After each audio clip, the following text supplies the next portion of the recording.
అందరికీ నమస్తే. Welcome to our channel. మీరంతా క్షేమంగా ఉన్నారు అని ఆశిస్తూ రీసెంట్గా షార్ట్స్ చూసి ఉంటారు. టూర్కి సంబంధించినటువంటి వీడియోస్ ఒక 2-3 వీడియోస్ అయితే మీకు ఫర్దర్గా రాబోతున్నాయి. ఇది పెద్ద డ్యూరేషనే ఉంటుందండి. టూర్కి సంబంధించి కదా 10 నిమిషాల్లో పెట్టలేను. ఎవరైనా లాంగ్ వీడియో చూడలేమనుకునేవారు ఫార్వర్డ్ చేసుకోండి. ఫాస్ట్ ఫార్వర్డ్లో పెట్టుకుంటే కనుక మీకు తొందరగా వీడియో ప్లే అయిపోతుంది. లేదు సంతోషి ఎంత డ్యూరేషన్ పెట్టినా చూస్తాము అనుకునేవాళ్ళు, సో ప్లీజ్ చూడండి, లైక్ చేయండి, మీ అభిప్రాయాలు కామెంట్లో పంచుకోండి అండ్ హైప్ చేసి నన్ను ప్రోత్సహిస్తారు అని కోరుకుంటూ టూర్కి స్టార్ట్ అయ్యేటప్పుడు మండే వ్లాగ్ అనమాట ఇది. సో నేను మంగళవారం స్టార్ట్ అయ్యానండి ఈ వారంలో. సో అదే లాస్ట్ వీక్లో మంగళవారం స్టార్ట్ అయ్యేటప్పుడు సోమవారం నాడు ప్యాకేజ్ కావచ్చు ఎవ్రీథింగ్. మార్నింగే ఆఫీస్ నుంచి వచ్చేసేటప్పుడు ఆఫీస్కి వెళ్ళేటప్పుడు వర్షం విపరీతంగా, ఆ విజువల్సే మీకు చూపించాను. ఇంటికి వచ్చేసరికి ఒక పార్సిల్ రెడీగా ఉంది. ఇది నేను ఊరికి వెళ్తాను అనగా 1 వీక్ బిఫోరే ఆర్డర్ పెట్టుకున్నాను అనమాట. సో దానికి సంబంధించి బిల్ కూడా చూపిస్తున్నాను. ఇదేం కమర్షియల్ కాదండి బాబు అని మీకు ప్రూఫ్ చూపించాలని స్టార్టింగ్ బిల్ చూపించాను అనమాట. ఇవన్నీ చాలా యూస్ఫుల్ ప్రోడక్ట్స్ ప్రతి ఒక్కరికి కూడా.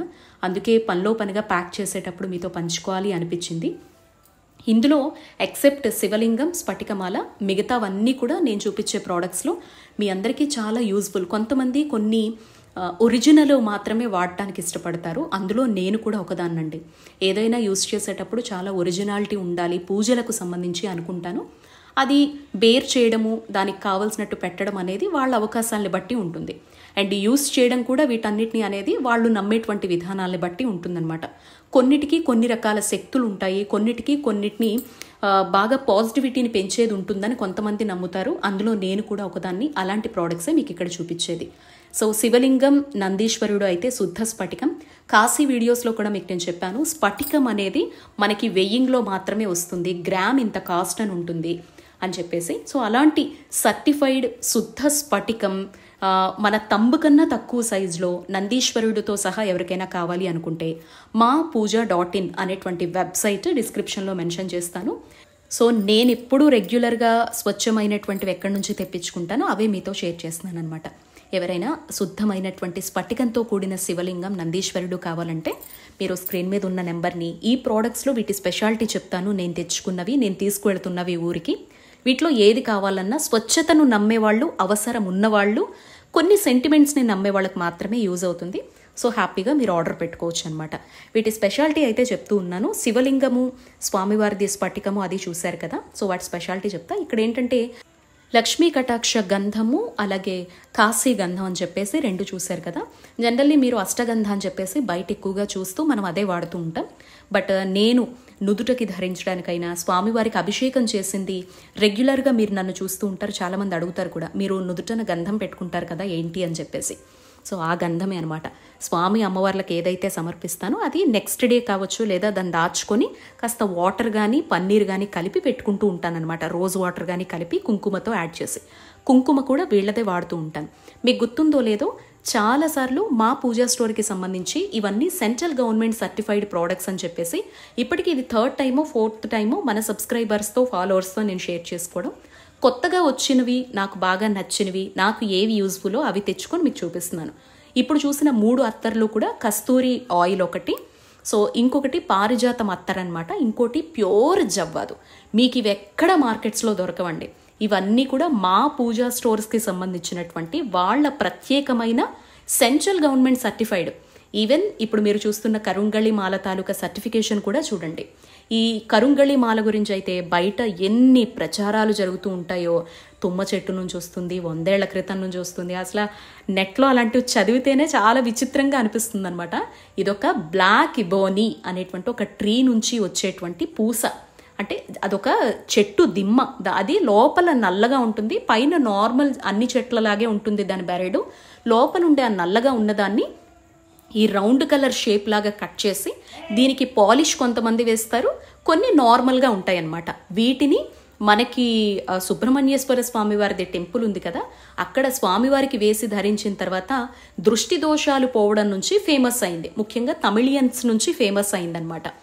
నాన్ వెజ్ తిననటువంటి టైంలో రాత్రి పడుకునేటప్పుడు తీసేసి ఎప్పుడైనా కూడా దీన్ని దృష్టి దోషాలు పోవడం కోసం కరుంగళి వాడతారు. అలాగే కొంతమంది నన్ను మాలల ప్రత్యేకతలు చెప్పండి, ఎక్కడ ఒరిజినల్ దొరుకుతాయో అని చాలా సందర్భాల్లో అడుగుతారండి. మీరు కామెంట్ బాక్స్లో చాలామంది అబ్జర్వ్ చేశారనుకుంటున్నాను. ఇది శుద్ధ స్ఫటికమైన మాల. ఇప్పుడు చూస్తున్నటువంటిది ఎర్రచందనం మాల. మీకు తెలుసా, ఎర్రచందనం మాల ఇలా వీడియోలో చూపించాలి అన్నా కూడా గట్స్ ఉండాలండి. ఎందుకంటే దానికి సంబంధించినటువంటి ప్రూఫ్స్, సెంట్రల్ గవర్నమెంట్ సర్టిఫైడ్ది మన దగ్గర ఉంది అనేటువంటి ఏదైతే మన దగ్గర ఆ ధైర్యం ఉంటుందో, నిజంగా ఇది సర్టిఫైడ్ అని చెప్పగలుగుతామో ఆ ధైర్యం ఎవరి దగ్గర ఉంటుందో వాళ్ళు మాత్రమే చూపించగలుగుతారనమాట. ఎర్రచందనం అంటే మామూలు విషయం కాదు కదా. మీ అందరికీ కూడా కాస్తైన అవగాహన ఉంటుంది అనుకుంటున్నాను. ఈ ఎర్రచందనం మాల ఎందుకు వాడతారంటే లక్ష్మీ కటాక్షం కోసం అనమాట. ఆర్థికంగా ఇబ్బందులు పడేవాళ్ళు కొంతమంది వీటిని నమ్మేవాళ్ళు ఉంటారండి. శుద్ధ స్ఫటిక మాల వేసుకున్నాము అంటే మానసిక ప్రశాంతత వస్తుంది, పీస్ఫుల్నెస్ వస్తుంది, మన మైండ్ చాలా రిఫ్రెషింగ్ అవ్వడం లాంటివి. ముఖ్యంగా మంత్ర జపం చేసుకునేటప్పుడు ఆ పీస్ఫుల్నెస్ని మనకి గాడ్ నుంచి ఆ మంత్రాన్ని మనసుకు అందించేలాగా ఇది ప్రధాన పాత్ర పోషిస్తుందన్నమాట. అలా ఎవరైనా శుద్ధ స్ఫటిక మాల కావచ్చు, స్ఫటిక లింగాన్ని పూజించేది అందుకే. ఇంట్లో ప్రశాంతత ఉండాలి, ఐశ్వర్యాన్ని ఇచ్చే విధంగా, భగవంతుడితో కనెక్షన్ విషయంలో మానసికమైనటువంటి రుగ్మతలు ఏవైనా ఉంటే వాటిని తొలగిపోయి దైవానికి దగ్గర చేసే విధంగా శుద్ధ స్ఫటికాన్ని కోరుకునేది అంతే. మనకి మైండ్ ఎప్పుడైతే పీస్ఫుల్గా ఉంటుందో అన్నీ కూడా చాలా పీస్ఫుల్గా మారిపోతాయి కదా, అందుకని చెప్పేసి. ఇంకా ఇదొచ్చేసి గంగాజలం అనమాట. ఇలా ప్యూర్ గంగాజలం. ఈ రిలేటెడ్ ప్రోడక్ట్స్ అన్నీ కూడా మీకు అర్థమై ఉంటుంది. లేటెస్ట్గా నేను చేసుకునేటువంటి వైభవలక్ష్మి కావచ్చు, 16 సోమవారాలకు కావచ్చు, కలశం మీద ఉపయోగించడానికి, స్వామివారి అభిషేకాదుల కోసం ఉపయోగపడేవే అని చెప్పేసి నా కోసం ఒక 2-3, మిగతావి ఈ కరుంగళిమాల ఇవన్నీ కూడా ఊర్లో అడిగారనమాట. సో వాళ్ళ కోసం తెప్పించినవి. ఇంకా గంధాలు, లక్ష్మీ కటాక్ష గంధం, ఇవన్నీ కూడా నేను నా పర్సనల్గా తెప్పించుకున్నాం అనమాట. శివలింగం మాత్రం రిటర్న్ ఇచ్చేస్తాను, మీకు చూపించాలి అని మాత్రమే తెచ్చుకున్నా. ఎందుకంటే ఆల్రెడీ నాకు ఇంట్లో శివలింగం ఉంది కాబట్టి. ఇవన్నీ మీకు చెప్తే వాటి ఇంపార్టెన్స్, ఒరిజినల్ కోసం ఎవరైనా వెతుకుతూ ఉంటే విత్ సర్టిఫికేషన్ మీరు ఎక్కడైనా చెక్ చేసుకోండి. చక్కగా వాళ్ళు ఛాలెంజ్ కూడా చేస్తారనమాట. ఇది కానీ ఒరిజినల్ కాదు అని గనక మీరు నిరూపిస్తే మేము క్లోజ్ చేసేస్తాం అని వెబ్సైటే అనేంతగా వాళ్ళు ఛాలెంజ్ చేస్తారనమాట. ఈవెన్ నేను మీకు రీసెంట్గా కూడా చెప్పాను, హరిద్వార్ వెళ్ళినప్పుడు చేతికి కరుంగళి రుద్రాక్షతో కలిపినటువంటి బ్రేస్లెట్ బాబు చేతుకుంటే అది చెక్ చేపిస్తే ఎస్ ఇది ఒరిజినల్ అని అక్కడ గవర్నమెంట్ రిలేటెడ్ ఉండే షాప్ వాళ్ళే చెప్పారు అని చెప్పేసి. సో అంత నమ్మకం అనమాట. నేను తెప్పించుకున్నది మీతో షేర్ చేశా. డిస్క్రిప్షన్లో వెబ్సైట్ డీటెయిల్స్ ఉన్నాయి. వాళ్ళకి సంబంధించిన ఇతర ప్రోడక్ట్స్ అయినా, ఇలాంటి రుద్రాక్షలైనా, కరుంగళి అయినా, ఎర్రచందనం మాలైనా, శుద్ధ స్ఫటికమైన ఎవరికైనా కావాలి అని అనుకుంటే గనక శివలింగంతో సహా ప్రోడక్ట్స్తో సహా మీరు చెక్ చేసుకోవచ్చు. ఇంకా మన వీడియోలోకి వచ్చేస్తే వీటన్నిటిని సర్దేసుకున్నానండి. మండే ఇవన్నీ వచ్చాయి కదా, పూజా ఐటమ్స్ అన్నీ సర్దుకున్న తర్వాత మధ్యాహ్నం నుంచి వచ్చిన తర్వాత ఫస్ట్ ఏవైతే వచ్చాయో వాటిని సర్దుకొని ఫస్ట్ బ్యాగ్ ప్యాకింగ్ చేసుకున్నాను. ఎస్, సడన్ టూర్ అనమాట. అసలు నేను ఎక్స్పెక్ట్ చెయ్యలేదు. నిజంగా ఉంటే గనక ముందే మీ అందరితో షేర్ చేసుకునేదాన్ని, తొందరలో ఊరికి వెళ్ళబోతున్నాను ఇది అది అని చెప్పేసి. నాకు అనిపించింది లాస్ట్ ఒక 2 వీక్స్గా వీక్ ఆఫ్ తీసుకోకపోవడానికి కూడా కారణం భగవంతుడు ఇలా టర్న్ చేయడానికి అనిపించింది నాకు. లాస్ట్ వీడియో అక్కడితోటే ఆపాను నేను కూడాను. అసలు అనుకోకుండా స్వామివారి నుంచి పిలుపు. నేనైతే బాగా నమ్మానమాట. అరే భగవంతుడు ఎలాంటి అదృష్టం కల్పించాడు. లాస్ట్ ఒక 2 వీక్స్ నుంచే స్వామివారికి పిండి దీపం పెడుతూ ఉన్నాను, మనస్ఫూర్తిగా ఆరాధన చేస్తూ ఉన్నాను, కన్నయ్య ఆరాధన కావచ్చు ఏదైనా.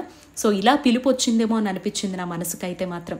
మీకు వీడియోలో కూడా షేర్ చేశాను, ఈ వీడియో ఎంతమందికి షేర్ అయితే అంత ప్రయోజనం కలుగుతుంది అని చెప్పి కూడా మీ అందరితో చెప్పాను. మేబీ మీ అందరి బ్లెస్సింగ్స్, అంటే నేను వీడియో పెట్టడం ద్వారా మీ బ్లెస్సింగ్స్ మీరందరూ షేర్ చేయడం ద్వారా మీ అందరికీ స్వామివారి నుంచి వచ్చేటువంటి ఆశీర్వాదం కావచ్చు, ఇలా డిఫరెంట్గా ఉంటాయండి. భగవంతుడి నుంచి వచ్చే పిలుపులు అనేవి ఏ రూపంలో ఎలా ఉంటాయో ఎవ్వరం చెప్పలేమన్నమాట. అది ఎక్స్పెక్ట్ కూడా చెయ్యలేము. సడన్గా 3 days టూర్ పెట్టేసుకున్నాను. మంగళవారం రాత్రి బయలుదేరాలన్నమాట. సోమవారం వచ్చాక బట్టలు కొన్ని సర్దుకున్నా, మంగళవారం కొన్ని సర్దుకున్నా. అప్పటికే వర్షం బాగా పడుతోంది. స్టార్టింగ్లో కూడా మీకు నేను చూపించాను. ఒక్కొక్క పని చేసుకుంటూ సో మొత్తానికి టూర్కి అయితే సిద్ధమైపోయాను. వెనస్డే, థర్స్డే, ఫ్రైడే అనమాట. సాటర్డే మళ్ళీ రిటర్న్ అయిపోతాను నేను. సో ఈ 3 daysలో ఒకటి స్వామివారికి సంబంధించి అద్భుతమైనటువంటి దర్శన భాగ్యం కలగడం ఒకటైతే, ఇంకొకటి అనుకోకుండా మీరు రీసెంట్ షార్ట్స్లో చూసి ఉంటారు, మరొక భాగ్యం, మొదటిసారి వెళ్ళేటువంటి ఆ భాగ్యం. ఈ వివరాలతో ఫర్దర్గా వచ్చేటువంటి వీడియోస్ అన్నీ ఉంటాయి. చూసారుగా, మొత్తం అన్నీ సర్దుకొని మంగళవారం రాత్రి బయలుదేరి వచ్చేసాను. ఇంటికి రాగానే మిగతా అంతా చూపించలేదు, ముందర వీడియోస్లో చాలాసార్లు ఇల్లు చూపించాను కదా అని. ఇంటికి వచ్చేసరికి వీళ్ళంతా రెడీగా ఉన్నారనమాట. వెనస్డే మార్నింగ్ యాక్చువల్లీ 12 నుంచి 1 మధ్యనే మేము కొండ మీద ఉండాలన్నమాట. నేను తంబు వేయాల్సి ఉంటుంది. నేను తంబు వేస్తేనే మాకు దర్శనానికి సంబంధించినటువంటి డీటెయిల్స్ అన్నీ మొబైల్కి వస్తాయి అన్నమాట. సో నేను వచ్చేసరికి అత్తయ్య అందరూ కూడా సిద్ధంగా ఉన్నారు. అత్తయ్య అయితే పూజ చేసుకుంటున్నారు. ఫస్ట్ రాగానే స్నానం చేసేసుకున్నాను. మ్యాక్సిమం మేము 7 o'clock అంతా ఇక్కడ నుంచి స్టార్ట్ అయితేనే తిరుమలకు వెళ్ళేసరికి మాకు కడప నుంచి తిరుమలకి ఒక 3 hours జర్నీ ఉంటుందన్నమాట. ఆ తర్వాత నేను కొండ ఎక్కాలి. సో ఫస్ట్ అయితే గుళ్ళోకి వచ్చేసాను. మీలో ఎవరైనా ఫస్ట్ టైం చూస్తూ ఉంటే మాకు కడపలో కాజీపేటలో దేవాలయం ఉందండి. ఇది మా సొంత దేవాలయం అనమాట. ఈ ప్రాంగణం అంతా మీరు చూస్తున్నది మా ఓన్ దేవాలయం. ప్రధాన దైవంగా పరమేశ్వరుడు ఉంటారు. ఆ తర్వాత ప్రసన్న లక్ష్మీ అమ్మవారు ఉంటారు, ఆంజనేయ స్వామివారు, అయ్యప్ప, అలాగే గణపతి వారు, నవగ్రహాలు. ఈ ప్రాంగణంలో రావి, వేప చెట్లు, తులసి చెట్టు, అలాగే ధ్వజస్తంభము, చుట్టూ కూడా అద్భుతమైనటువంటి ప్రాంగణంతో మేడి చెట్లు, దైవ వృక్షాలన్నీ కూడా అనమాట. సో మారేడు వృక్షాలతో కళకళలాడుతూ కనిపించేటువంటి అద్భుత దేవాలయం అండి మాది. కాకపోతే పల్లెటూరు కాబట్టి మీకు అంత జనసందోహం కానీ భక్తులు విపరీతమైనటువంటి పూజలు అవి కనపడవు అనమాట. దీనికి వైభవం రావాలి అని చెప్పి నేను కూడా ఎదురు చూస్తూ ఉన్నాను. ప్రస్తుతం ఒక తల్లి పాత్ర పోషిస్తూ ఉన్నాను కాబట్టి సో ఆ తల్లి బాధ్యతలు తీరిన తర్వాత ఈ దేవాలయానికి వచ్చి పూర్తిగా నేను సేవకు అంకితం అవ్వాలి అనేది నా తలంపు. మరి భగవంతుడు ఎలా నిర్ణయించాడు అనేది నాకు తెలియదు. బట్ వచ్చినప్పుడల్లా మన వ్యూవర్స్ ఫాలోవర్స్ అందరికీ చూపిస్తూ ఉంటాను. ప్రధానంగా రావి, వేప చెట్టు కింద ఈ నాగులు ఉంటాయండి. మనకి జంట నాగులతో పాటుగా వల్లి దేవసేన సహితంగా సుబ్రహ్మణ్యేశ్వర స్వామివారు చాలా విశేషమైనటువంటి రూపం అనమాట. ఇది మేడి చెట్టు ప్రాంగణం.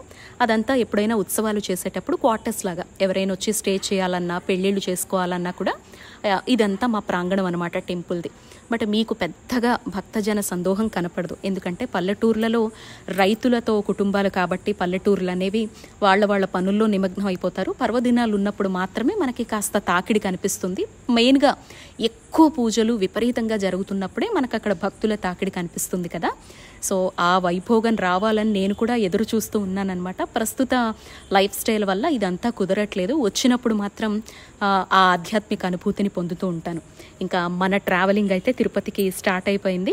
కార్స్లో వెళ్ళబోతున్నాం అనమాట. మేము 2 cars మొత్తం 9 members వెళ్తూ ఉన్నాం.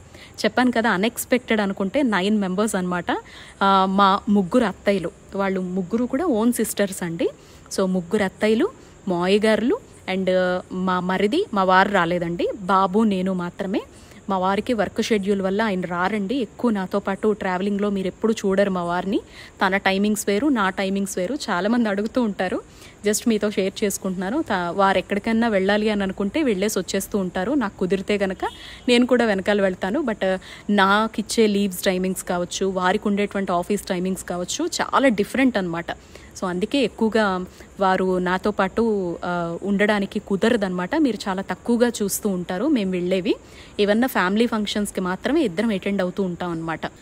సో అలా మా తిరుపతి ట్రిప్కి అయితే స్టార్ట్ అయిపోయామండి. ఇంటి నుంచి మార్నింగ్ 8 o'clock అలా స్టార్ట్ అయ్యాం మంగళవారం అనమాట. ఇక్కడ నుంచి ఒక 3 hours జర్నీ చేసేసుకొని మధ్యలో మళ్ళీ టిఫిన్కి కూడా ఆగుతాము. 3 అత్తయ్యలు, బాబు, నేను అనమాట. అండ్ కడప నుంచి మళ్ళీ ఇంకొక మరిది, మళ్ళీ మా మరుదులు ఇద్దరు, ఇంకొక అత్తయ్య జాయిన్ అవుతారు వేరే కార్లో అనమాట. ఇలా 2 carsలో మేమంతా ప్లాన్ చేసుకొని వెళ్తూ ఉన్నాం అనమాట. మావయ్య గారు అందరూ. సో ఇలా స్టార్టింగ్ వెళ్ళేటప్పుడు మనకి తిరుపతి వాళ్ళు, చిత్తూరు ఈ చుట్టుపక్కల వాళ్ళకైతే ఐడియా ఉంటుంది. తిరుపతి వెళ్ళే ప్రతి ఒక్కరికి ఖచ్చితంగా రోడ్డు మీద ఒంటిమిట్ట కోదండరామస్వామి వారి ఆలయం అయితే రోడ్డు మీదే మనకి దర్శనం కల్పిస్తారనమాట. హైవే మీద కనిపిస్తారు స్వామివారు. అండ్ మేము టిఫిన్ లాంటివి ఏం పెట్టుకోలేదండి. నేను రాగానే స్టార్ట్ అయిపోవాలనుకున్నాం కదా. సో మళ్ళీ టిఫిన్లు అవి పెట్టుకుంటే మళ్ళీ ఒక అడుక్కోవడాలు లేట్ అయిపోతుంది. అక్కడికి వెళ్ళి తంబు వేయాలన్నమాట. ఆఫ్టర్నూన్ 3 లోపల వేయాలన్నమాట. మెయిన్ ఈవో గారు ఆఫీస్ దగ్గర కొండ మీదకి వెళ్ళిపోయి మేము బ్రేక్ దర్శనంకి వెళ్ళబోతున్నాం అనమాట. ప్రోటోకాల్. సో దానికి సంబంధించిన ఫార్మాలిటీస్ కంప్లీట్ చేసుకోవాల్సి ఉంటుందన్నమాట. సో దారిలోనే కనపడిన దగ్గర టిఫిన్ తినేసాను. అండ్ ఇక్కడ కొన్ని టిప్స్తో ప్రతి విషయాన్ని షేర్ చేసుకుంటూ ఈ వ్లాగ్ అనేది కంటిన్యూ చేస్తాను. చూస్తూ ఉండండి. వెళ్ళేటప్పుడు కావచ్చు, కొండ ఎక్కేటప్పుడు కావచ్చు.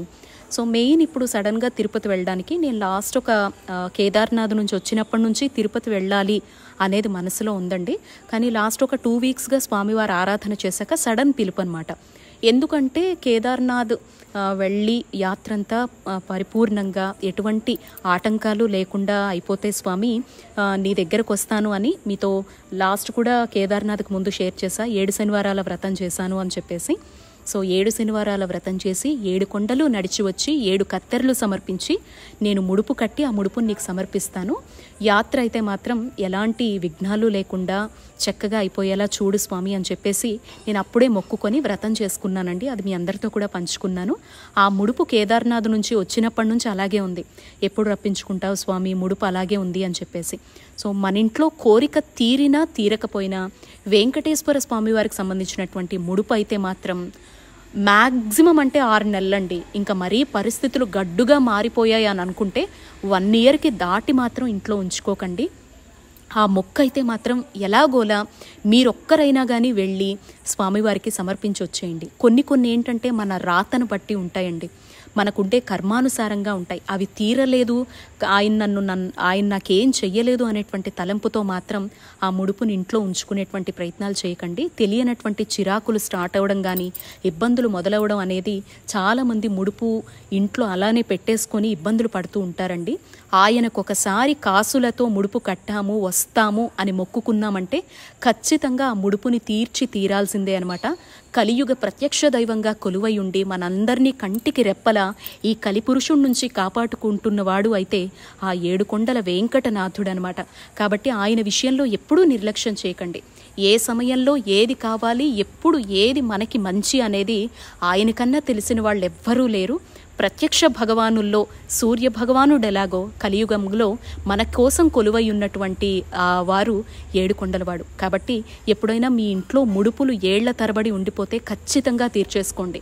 అది జుట్టైనా, కొంతమంది నిలువు దోపిడీలైనా, రకరకాలుగా ఆయన కోసం మొక్కుకునే మొక్కులు 6 నెలలకు మించి నిర్లక్ష్యం చేయకండి. సో నేను అలాగా కేదార్నాథ్ నుంచి వచ్చిన తర్వాత అనుకుంటూ ఉన్నాను. బట్ ఈ శ్రావణ మాసంలో స్వామివారు ఏకాదశి నాడు నాకు ఆ భాగ్యాన్ని కల్పించారు. బహుళ ఏకాదశి శ్రావణ మాసము. మొత్తానికి అలా మొదలయ్యాము. నేను బాబు మాత్రమే మెట్లెక్కి వెళ్తున్నాం అనమాట. ఇక్కడ మనకి స్టార్టింగే తిరుమల ఎంటర్ అయ్యాము అనగానే ఆ వైబ్స్ తెలిసిపోతాయి కదా. ఆనందం మనసులో కావచ్చు, తెలియనటువంటి ఆధ్యాత్మిక అనుభూతి కావచ్చు, అదంతా కూడా మనసు నిండా నింపేసుకొని నీ దర్శనం ఎప్పుడు చూస్తామా అనేటువంటి ఆ పరితపించేటువంటి ఆ ఆధ్యాత్మిక అనుభవాల మధ్య నేను బాబు స్టెప్స్ ఎక్కడానికైతే దిగిపోయామండి. అలిపిరి దగ్గర అలిపిరి మెట్లన్నీ కూడా ఎక్కి వెళ్ళబోతున్నాం అనమాట. 3650 స్టెప్స్ అనమాట. సో బాబు వస్తాడు అని ఎక్స్పెక్ట్ చేయలేదండి నేను. వాడు అసలు ఇప్పటి వరకు కొండ ఎక్కలేదనమాట. నేను వస్తాను అనుకున్నాడు, వచ్చేసాడు అంతే. నేను కూడా ఆశ్చర్యపోయాను, వీడు ఎలా ఎక్కాడబ్బా కొండ అని చెప్పేసి. అసలు ఎందుకంటే ప్రాక్టీస్ లేని వాళ్ళకి వింతగా అనిపిస్తుంది కదా. మొన్న కేదార్నాథ్ అది వెళ్ళినప్పుడు కూడా వాడిని ఇబ్బంది పెట్టకుండా నేను డోలీ అవే కట్టించాను అనమాట. ఎందుకులే లేనిపోని హెల్త్ ఇష్యూస్ వస్తాయని. నవగ్రహాల వల్ల సంభవించే సమస్త దోషాలు, తెలిసి తెలియకుండా చేసే సప్తజన్మ పాప దోషాలన్నీ ఈ గోసేవ చేయడం వల్ల అన్నీ కూడా నివృత్తవుతాయి. మీ వంశంలో గతంలో చనిపోయినటువంటి 7 తరాల పితృదేవతలందరూ కూడా సంతోషపడతారు మీరు చేసే గోసేవ వల్ల. వారంతా కూడా పైన అనుకుంటారు, నా వంశం వాళ్ళు ఈ స్థానానికి వచ్చారు, భక్తిగా శ్రద్ధగా గోసేవ చేస్తున్నారు కాబట్టి వీళ్ళకి సంపూర్ణంగా ఆయుష్ ఆరోగ్యం కలగాలని పైనుంచి మీకు ఆశీస్సులు అందజేస్తారు. మరి పితృదేవతల అనుగ్రహంతో మనకేం కలుగుతుంది అంటే ఇంట్లో జరిగే ప్రతి కార్యక్రమం కూడా నిర్విఘ్నంగా పూర్తవుతుంది. అందరి మధ్య కూడా అన్యోన్య సఖ్యత ఏర్పడుతుంది. చేసే వ్యాపారం, ఉద్యోగం లాంటివి బాగా అభివృద్ధి కలుగుతూ ఉంటాయి. విశేషించి వివాహము, సంతానము, ఆయుష్, ఆరోగ్యం, ఐశ్వర్యం, పిల్లలకి విద్య, ఇలా ఎవరికి ఏది కావాలో అవన్నీ కూడా పితృదేవతలు ప్రసాదిస్తూ ఉంటారు. కాబట్టి పితృ కార్యక్రమాలు ఎప్పుడు కూడా అశ్రద్ధ చేయకుండా తప్పనిసరిగా సమయానికి ఆదరిస్తూ ఉండాలి. ఎంతగా మనం గోసేవ చేస్తామో అంతగా పితృదేవతల అనుగ్రహం కూడా విశేషంగా కలుగుతుంది. భగవంతుడు 84 లక్షల జీవరాశులను సృష్టించాడు. ఇన్ని లక్షల జీవులు ఉంటే మరి గోవును మాత్రమే ఎందుకు మనం సేవించుకోవాలి అంటే దానికి శాస్త్రంలో చెప్తారు, గావో విశ్వస్య మాతరః అంటే గోవు అనేది ప్రపంచంలో ఉన్నటువంటి అన్ని రకాల జీవులన్నిటికీ కూడా అమ్మలాంటిది. ఓ తల్లి తన బిడ్డకు కావాల్సిన మంచి చెడులన్నీ ఏ విధంగా గమనించుకుంటూ చూసుకుంటుందో భక్తిగా శ్రద్ధగా మీరు గోసేవ చేసిన, ధర్మబద్ధమైన కోరికతో ఆవులన్నిటికీ కూడా కాస్త గ్రాసం పెట్టిన ఆ గోవులో ఉండే మాతృత్వం మిమ్మల్ని కూడా తన సొంత బిడ్డలా భావించి మీ మనసులో ఉన్న సమస్త కోరికలు కూడా సిద్ధించేలా చేస్తుంది. అందువల్ల గోవు ప్రపంచానికి తల్లిగా మారి అందరికీ పూజనీయంగా ఉంది. మామూలు రోజుల్లో చేసే గోసేవ కంటే జరుగుతున్నది శ్రావణ మాసం కాబట్టి ఇందాక సంకల్పంలో చెప్పినట్టుగా ఈ శ్రావణ మాసంలో చేసే గోసేవ, అలాగే పుట్టినరోజుల్లో, వివాహ వార్షికోత్సవాల సమయంలో, పండుగల్లో, పర్వదినాల్లో మీరు చేసే గోసేవ కానీ, చనిపోయిన పెద్దల కోసం ఆ తిథి రోజున లేదంటే వాళ్ళని తలుచుకుంటూ అమావాస్య రోజున మీరు చేసే గోసేవ కానీ, ఏదైనా పని ఆటంకం కలుగుతున్నప్పుడు ఆ పని నిర్విఘ్నంగా పూర్తవడం కోసం సంకల్పం చేసుకుని మీరు చేసే గోసేవ, ఇలా విశేషమైన సందర్భాల్లో చేసే గోసేవ ఇంకా 10 రెట్లు ఎక్కువ ఫలితం కలిగిస్తుంది. అలిపిరి మెట్ల మార్గం దగ్గర మనం స్టార్ట్ అవ్వగానే స్వామివారి పాదాల మండపం ఉంటుంది కదండి, లెఫ్ట్ సైడ్లోనే మనకి గోశాల ఉంటుందన్నమాట. లాస్ట్ టైం వెళ్ళాను, ఈసారి కూడా మళ్ళీ వెళ్ళానమాట. మనం ఒక 300 రూపాయల రుసుము చెల్లిస్తే మన చేత్తోటే ఇక్కడ ఉండేటువంటి ఆల్మోస్ట్ 12కు పైగా ఉండే దేశీయ జాతులతో వాటి అన్నిటికీ కూడా గోవులకి గ్రాసాన్ని తినిపిస్తారు సంకల్పపూర్వకంగా. చక్కగా మన పితృదేవతలందరూ తరించేలాగా సంకల్పం ఎంత బాగా అద్భుతంగా చెప్తారో. మీలో ఎవరైనా తిరుమల మెట్లెక్కి వెళితే మాత్రము ఖచ్చితంగా ఈ గోశాల దగ్గరకు వెళ్ళండి. పితృదేవతలు తరించేలాగా సంకల్పం అయితే అద్భుతంగా చెప్తారండి. నా కడుపు నిండిపోయిందనమాట, మనసంతా నిండిపోయింది.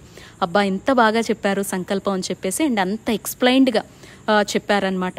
సో ఇలా ఈ గ్రాసాన్ని కూడా తినిపించేసి బాబు నేను ఇద్దరం కూడా మళ్ళీ మా మెట్ల మార్గంలో మా ఈ పాదయాత్ర ద్వారా 7 కొండలు నడిచి వచ్చి స్వామివారిని దర్శనం చేసుకుంటాము అనేది మళ్ళీ మొదలుపెట్టాం.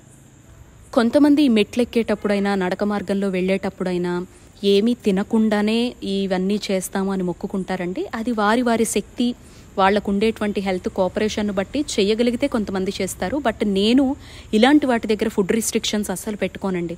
బయట పుణ్యక్షేత్రాలకు వెళ్ళేటప్పుడు మాత్రము నా శరీరం అంటే నాకు నా మనస్సు చెప్పాలన్నమాట, లేదు ఈరోజు నువ్వు నీరసంగా ఉన్నావు, నువ్వు తినే వెళ్ళు అని నా మనస్సు చెప్తే ఖచ్చితంగా తినేస్తాను. లేదు ఈరోజు ఏమీ తిననవసరం లేదు, నీ శరీరం సహకరిస్తుంది అని నా మనస్సు చెప్పినప్పుడు ఒక్కోసారి ఒట్టి నిమ్మకాయ నీళ్లు తాగి కూడా యమునోత్రి యాత్ర మీరు చూసి ఉంటారు.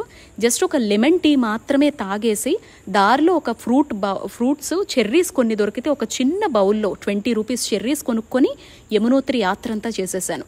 సో ఇప్పుడు తిరుమల కొండెక్కేటప్పుడు ఆ ముందు నుంచే మండే నాడు నేను ఫాస్టింగ్ ఉన్నాను, మంగళవారం అంతా సద్దే కార్యక్రమంలో ఉన్నాను.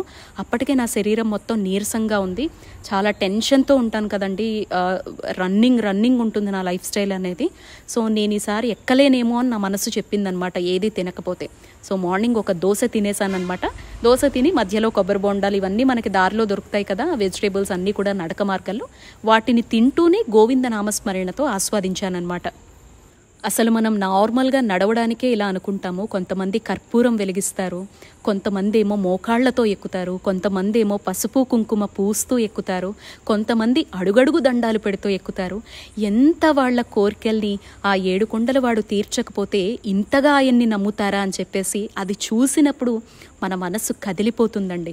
ప్రతి టైం అయితే మాత్రం నేను కొండ ఎక్కడానికి ఆల్మోస్ట్ 2.5 to 3 hours మాత్రమే తీసుకునేదాన్ని.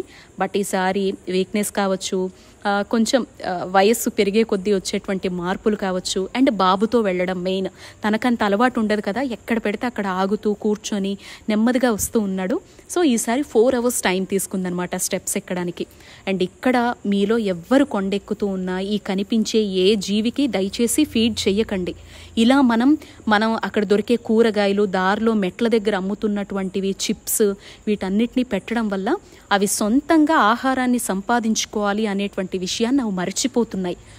జనాలు బాగా గుమికూడటం వల్ల ఆ జింకల కోసము, సో ఆ జింకలకు ఫీడ్ చేయాలి, అక్కడ దొరికేటువంటి కోతులకు ఫీడ్ చేయాలి, పుణ్యం వచ్చేస్తుంది కొండ మీద పెడితే అని ఆ క్షణికాలం ఆలోచించే వీటి వల్ల ఏంటంటే జనాలు ఎక్కువగా గుమికూడటం వల్ల, తెలియకపోవడం వల్ల పులుల సంచారం కూడా పెరిగిపోతుంది.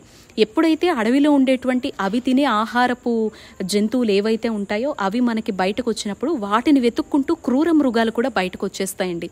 ఈ విషయాన్ని ఎవ్వరూ గ్రహించలేకపోతున్నారు. అక్కడ బోర్డ్స్ కూడా చాలా ఉంటాయి. సో మన ఛానల్ తరపున ఒక చిన్న సందేశం అనుకోండి, ఇనిషియేటివ్ అనుకోండి, చూసే ప్రతి ఒక్కరూ దయచేసి తిరుమల మెట్లెక్కేటప్పుడు మీకు నచ్చింది మీరు తింటూ గోవింద నామస్మరణ చేసుకుంటూ భక్తి శ్రద్ధలతో శరీరాన్ని నిలుపుకునేలాగా మీరు వెళ్ళండి తప్ప అక్కడ కనపడే ఏ జీవిని దయచేసి ఫీడ్ చెయ్యకండి. అండ్ ఇక్కడ ఒక షార్ట్ వీడియో పెట్టినప్పుడు కూడా కొంతమంది మోకాళ్ళ పర్వతం అంటే మోకాళ్ళ మీద వెళ్ళాలి అని కాదండి సంతోషి గారు అన్నారు. నిజమేనండి, నాకు కూడా తెలుసు. కానీ స్వామివారి మీద ప్రేమ ఇక్కడ చాలామంది చూపిస్తూ ఉంటారు. కనీసం ఒక 3, 6 లేదా 7 కొండలు కాబట్టి 7, 9 ఎక్కాలని తపన పడుతూ ఉంటారు. సో ఇది మోకాళ్ళ పర్వతం తప్ప మోకాళ్ళతో ఎక్కాలనే రూల్ అయితే లేదండి. ఇది ఎక్కడా చెప్పబడలేదు. వెంకటాచల మహత్యంలో కూడా ఎక్కడా లేదనమాట. దీనికి ఒక పురాణ కథనం కూడా ఉంది అసలు. సో అదంతా చెప్పే టైం ఇప్పుడు లేకపోయినా జనరల్గా స్వామివారి మీద ప్రేమ మనకు ఆరోగ్యం సహకరించినంత వరకు ఒక 3, 5, 7 మెట్లైనా ఎక్కుతారు. అలా నేను 9 మెట్లు మాత్రం ఎక్కగలిగాను అనమాట. అదే జస్ట్ షేర్ చేశాను అంతే. ఎప్పుడు మోకాల పర్వతం దగ్గరకు వచ్చినా అయితే 21 లేదా ఒక 7 అయితే మాత్రం నేను ఎక్కుతూ ఉంటానన్నమాట. ఇలా మేమైతే మార్నింగ్ 11:30 అనుకుంటా, 12:30కో స్టార్ట్ అయితే కొండ మీదకి వెళ్ళేసరికి ఆల్మోస్ట్ 4 అయిపోయిందండి. దారిలో ఈ కర్పూర పొయ్యి అండ్ ఆ పసుపు కుంకుమ వాసన అండ్ గోవింద గోవింద అనేటువంటి నామస్మరణ అసలు మన చూపును మనసును స్వామివారి రూపాన్ని ఎప్పుడెప్పుడు చూస్తామా అనేటువంటి దీని మీదే పూర్తిగా నింపేస్తుందన్నమాట. ఎంత ఆనందంగా అనిపిస్తుందండి తిరుమల కొండల్లో. అక్కడ అడుగు పెట్టినప్పటి నుంచి ఆ చుట్టూ ఉండే సుగంధభరితమైనటువంటి వాతావరణం, ఒక్కొక్క కొండను దాటుతూ 7 కొండల్ని దాటుతూ ఒక్కొక్క కొండ తాలూకా ప్రత్యేకతని, అటు ఇటు స్తంభాల మీద ఉండేటువంటి గోవిందనామ స్మరణని తలుచుకుంటూ చదువుకుంటూ, అలాగే మనకి అక్కడ వినిపిస్తూ ఉంటుంది చూడండి స్పీకర్ కంటిన్యూస్గా ఓం నమో వెంకటేశాయ అనేటువంటిది. స్వామివారికి జరుగుతున్న ప్రతి కైంకర్య మంత్రోచ్చరణలు వినిపిస్తూ ఉంటే బాబా మాటల్లో చెప్పగలమా? ఇన్నిటిని ఆస్వాదిస్తూ మనసంతా ఆయన్ని నింపేసుకుంటూ కొండెక్కి పైకొచ్చేస్తామండి. అలసటే తెలియదనమాట. భారం అనుకుంటే భారం, ఇష్టంతో చేస్తే ఇష్టం, అదే భావన చివరి మెట్టు దగ్గర కనిపిస్తుంది. Finally reached. మెట్లెక్కైతే వచ్చేసాము. ఇంకా ఇప్పుడు కళ్యాణ కట్ట దగ్గరికి వెళ్ళి హెయిర్ ఒక 7 కత్తెరలు ఇచ్చేసి నెక్స్ట్ స్వామివారి పుష్కరిణి దగ్గరికి వెళ్ళి స్నానం చేసేసుకొని పక్కనే వరాహ నరసింహస్వామి దర్శనం చేసేసుకొని అప్పుడు నెక్స్ట్ ఏం చేయాలో ఆలోచించాలి. మా వాళ్ళు అయితే రూమ్కి వెళ్ళిపోయారు. ఈసారి మా శ్రీ ఉన్నాడు కాబట్టి 4 అవర్స్ పట్టింది. లేకపోతే 3 అవర్స్ 2.5 అవర్స్లో నేను ఎప్పుడు రీచ్ అయిపోతూ ఉంటా స్వామివారి నామస్మరణ చేసుకొని. అంటే నాకు కూడా ఓపిక నశించిందిలేండి. ఇది వరకట్లాగా అంత యాక్టివ్గా వయసు పెరిగే కొద్దీ వెళ్ళలేకపోతున్నాం. So 4 hours పట్టిందనమాట. అలా పైకి వచ్చేసిన తర్వాత మళ్ళీ రూమ్కి వెళ్ళి బద్దకించామనుకోండి. నేను మెట్లెక్కి బాబు పైకి వెళ్ళే లోపలే మా మరిది వాళ్ళందరూ కూడా ఈఓ గారి ఆఫీస్ దగ్గరికి, చైర్మన్ గారి ఆఫీస్ దగ్గరికి వెళ్ళిపోయారనమాట. సో చైర్మన్ గారి క్వార్టర్స్ దగ్గరే మాకు రూమ్స్ అవి అలాట్ చేశారు. నెక్స్ట్ వచ్చేటువంటి ఫర్దర్ వీడియోలో మా రూమ్ టూర్ కావచ్చు, ఫర్దర్గా ఏ దర్శనాలు చేసుకున్నాం, ఎలా సాగింది అనేటువంటి విశేషాలు అయితే మాత్రం మీ అందరికీ అందిస్తాను. ఫస్ట్ బద్దకించకుండా రూమ్కి వెళ్ళిపోతే మళ్ళీ రిలాక్సేషన్ వచ్చేస్తుంది, కూర్చోవాలి, కాసేపు పడుకోవాలని. టైం వేస్ట్ అవ్వకుండా ఇదే ఊపుతో వెళ్ళి 7 కత్తెరలు ఇవ్వాలనుకున్నాను కదా, బాబు నేను ఇద్దరం కలిసి మీకు కావాల్సినంత తీసుకోండి అమ్మా అని చెప్పాను. తను ఎలా కట్ చేస్తే అలాగే నేను మాట్లాడకుండా కూర్చున్నాను అనమాట.